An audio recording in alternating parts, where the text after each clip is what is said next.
నమస్తే, welcome to reflection news. నేను Sharma. AI के लिए इंसान सिर्फ डेटा पॉइंट न बन जाए. గొప్పనైనటువంటి సదస్సు జరుగుతుంది.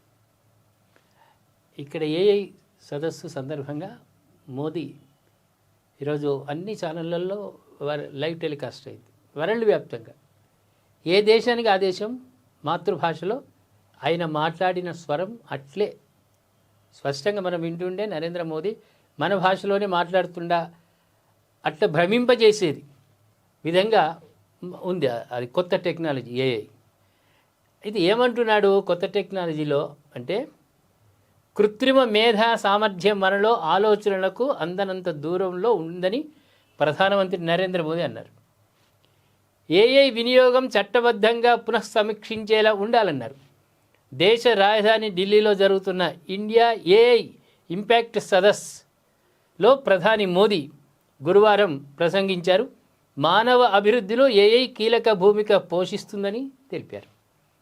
మేక్ ఇన్ ఇండియా భారత్ ఆవిష్కరణ సామర్థ్యాన్ని ఈ సదస్సు చాటుతుందని ఆయన పేర్కొన్నారు. ప్రపంచంలోనే 6వ వంతు జనాభా భారత్లోనే ఉంది. కొత్త సాంకేతికతను అందిపుచ్చుకుంటోంది. కృత్రిమ మేధను ఉపయోగించుకోవడంలో దేశ యువత ఆసక్తి కనబరుస్తుందని తెలిపారు. భారత్ ఏఐ పురోభివృద్ధికి ఒక చరిత్రగా నిలుస్తుందని, కృత్రిమ మేధకు పరివర్తన శక్తి ఉంది, దాన్ని దుర్వినియోగం చేస్తే విధ్వంసానికి దారితీస్తుంది. రోబో టెక్నాలజీ ఇప్పుడు మనం బాగా చూస్తున్నాం. రోబో టెక్నాలజీ పరిశ్రమలలో వాడుతున్నారు. దీంతో ఏమవుతుంది? పరిశ్రమలో వాడడం వల్ల మ్యాన్ పవర్ తగ్గుతుంది. అది నష్టమే కదా. మ్యాన్ పవర్ తగ్గించడం ఎందుకు తగ్గిస్తున్నారు అంటే, రోబోతో ఫాస్ట్గా వేగంగా వర్క్ అవుతుంది కాబట్టి మ్యాన్ పవర్ తగ్గిస్తున్నారు. అంటే మనము తయారు చేసినటువంటి టెక్నాలజీ కొన్ని సందర్భాల్లో మనకి ఇబ్బందికరంగా మారే అవకాశం ఉంది. మన చిన్నతనంలో ఒక్కెక్కం ఒకటి రెండు ఇట్లా మనము లెక్కలు చదివేవాళ్ళం. ఆ తర్వాత ఇప్పుడు ఏమవుతుంది? క్యాలిక్యులేటర్, దాని మీద ఆధారపడ్డాం మనం. మేధస్సుకు పని చెప్తలేం, క్యాలిక్యులేటర్లే యూజ్ చేసుకోవడం. గణితానికి సిస్టమ్స్ కంప్యూటర్లనే మొత్తం చేయడం. లెక్కలు ఎంత పెద్ద లెక్కలైనా, ఏ సాఫ్ట్వేర్ అయినా కొత్త సాఫ్ట్వేర్లు మన అవసరాలకు మనం వేసుకోవడం, వాడుకోవడం. మేధాశక్తికి అసలు పనంటూ లేకుండా అయిపోయింది. మొత్తం మేధస్సు స్తంభించిపోయింది. అందుకే మోదీజీ ఏమన్నాడు, ఇప్పుడు ఏఐ వచ్చింది, అది మనల్ని ఆదేశించొద్దు. మనమే కొత్త టెక్నాలజీని మనమే ఆదేశించే విధంగా ఉండాలి.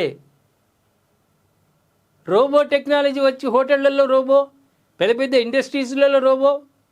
ఇప్పుడు కొన్ని కంపెనీలే చూస్తుంటాం మనం. ఆ కంపెనీలలో మొత్తం అదే మిషనరీ చేస్తూ ఉంటుంది.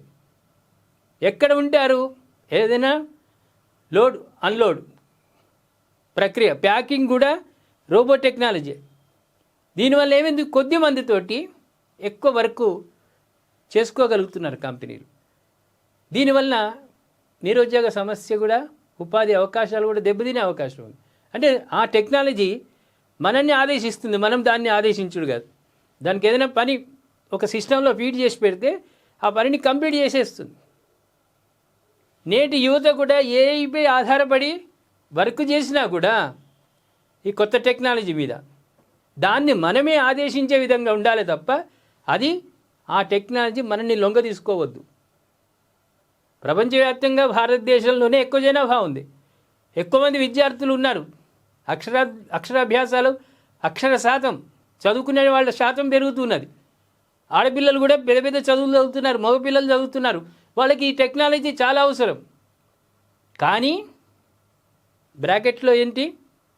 దాన్ని మనం ఆదేశించాలి కానీ మనల్ని కొత్త టెక్నాలజీ ఆదేశించొద్దు.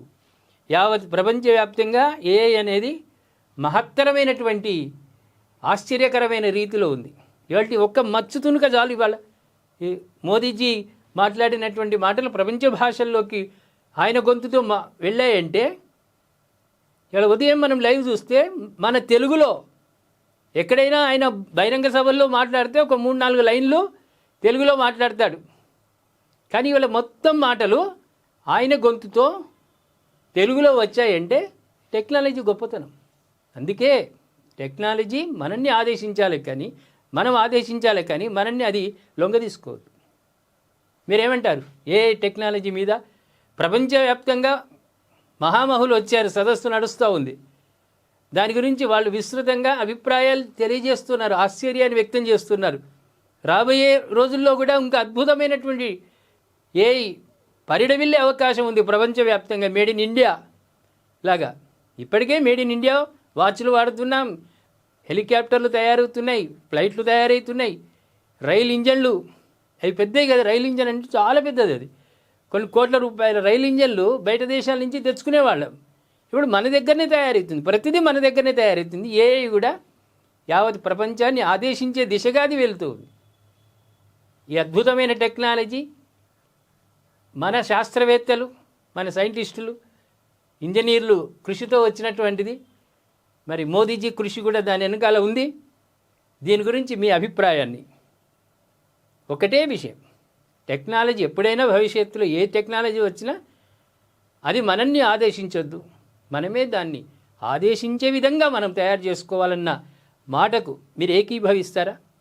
మీ పూర్తి స్పందన కామెంట్ రూపంలో మాకు తెలియజేయండి. సబ్స్క్రైబ్ చేసుకోండి, షేర్ చేయండి.